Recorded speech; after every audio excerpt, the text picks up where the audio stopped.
Hakikat gülü canım sürdüğüm derler benim. Semah dönmekte bize validen kaldı. Semah dönmek bize benim validen kaldı.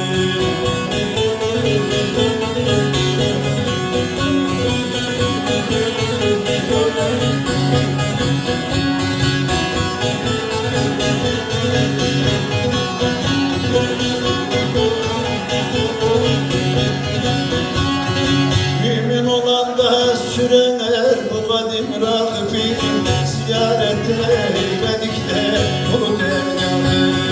Ziyarete eyledik benim onu dergahı.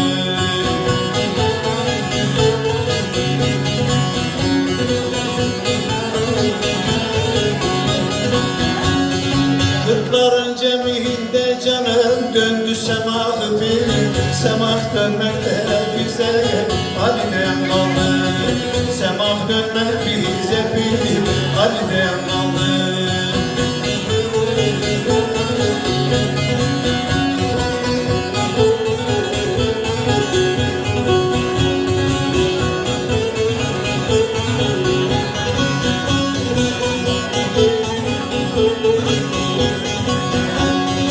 Ziyaret eyledik pirim buyruğu uzatacağım.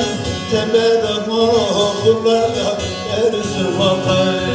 Tebeden oğullarca er sıfatı.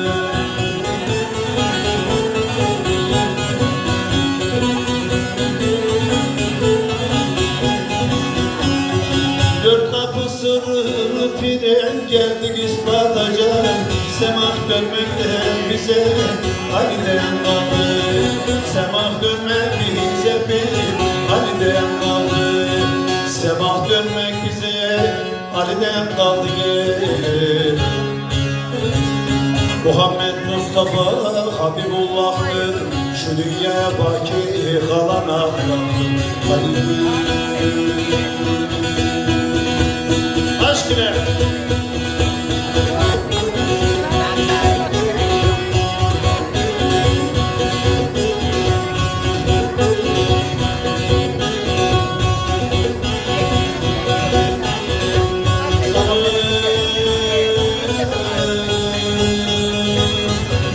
olanlardan nişan bilinir. Mürşid-i Kamil'den ikram edilir. Tarikat babında menzil alınır. Semah dönmek bize validen kaldı. Semah dönmek bize validen kaldı. Allah Allah, hak için olasıyım için ölme. O dem bu dem olur. Dayıdiyem bu menzile düşmeli. 73 farz ile müşkül seçmeli. Talip olan hicabımı açmalı.